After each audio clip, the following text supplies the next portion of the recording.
मैंने दीप्ति के सारे कपड़े उतार दिए। पहली बार मुझे किसी लड़की के शरीर का महक इतनी ज़्यादा अच्छी लग रही थी जिसके बारे में सारे सेंट फैलते। वो इसलिए क्योंकि मुझे उससे बहुत प्रेम था। दीप्ति से मेरी मुलाकात मुंगेर में हुई थी जब मैं बेंगलोर में बतौर सॉफ्टवेयर इंजीनियर काम कर रहा था।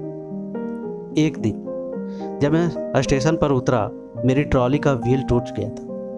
मैंने जैसे तैसे उसे उठाकर ले जा रहा था, तभी एक लड़की ने मेरी हालत देखकर कहा, भैया दिक्कत हो रही तो मैं उठा दूं? पहले तो मैंने मना कर दिया, लेकिन फिर सोचा कि इतनी सारी सीढ़ियां चढ़नी है। शर्माते हुए मैंने कहा, एक तरफ से पकड़ लीजिए तो सीढ़ी चढ़ जाएगी। उसने मदद की और हम सीढ़ियां चढ़ गए। बाहर निकलने पर मैंने शुक्रिया कहा और उसने मुस्कुराकर कहा, कोई बात नहीं भैया। उस समय मुझे एहसास हुआ कि बड़े शहर के लोग मदद करते समय खुद को छोटा नहीं समझते, जबकि हमारे शहर के लोग अजनबियों की भी सहायता के लिए हाथ बढ़ाते हैं। कुछ दिनों बाद एक दुकान पर मुझे दीप्ति फिर से दिखी। हमने थोड़ी बात की और मुझे पता चला कि वह मेरे शहर के घर के मोहल्ले वाले बगल में रहती है। हमने नंबर साझा किया और रात में बात किया। हमारी बातचीत में दीप्ति ने बताया कि वह एक गरीब परिवार से है और अपने परिवार को सुविधाओं के अभाव में संभाल रही है।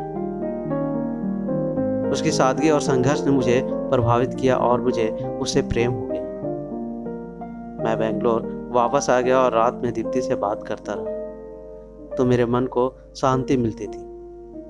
मैंने उसे अपने प्रेम के बारे में बताया और उसने भी सकारात्मक उत्तर दिया।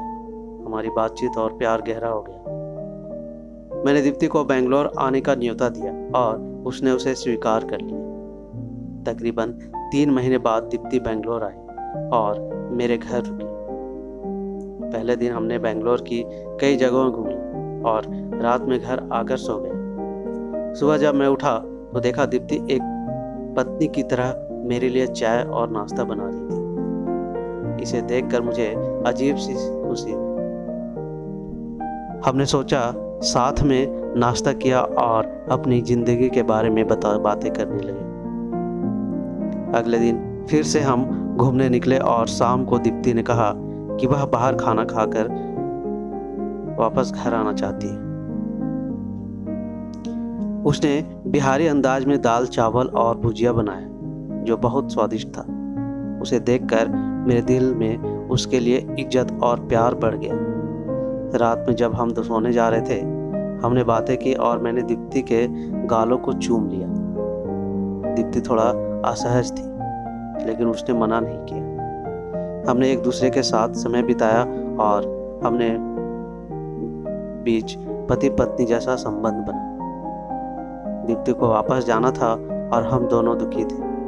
मैंने अपनी माँ को दीप्ति के बारे में बताया और शादी की इच्छा व्यक्त की।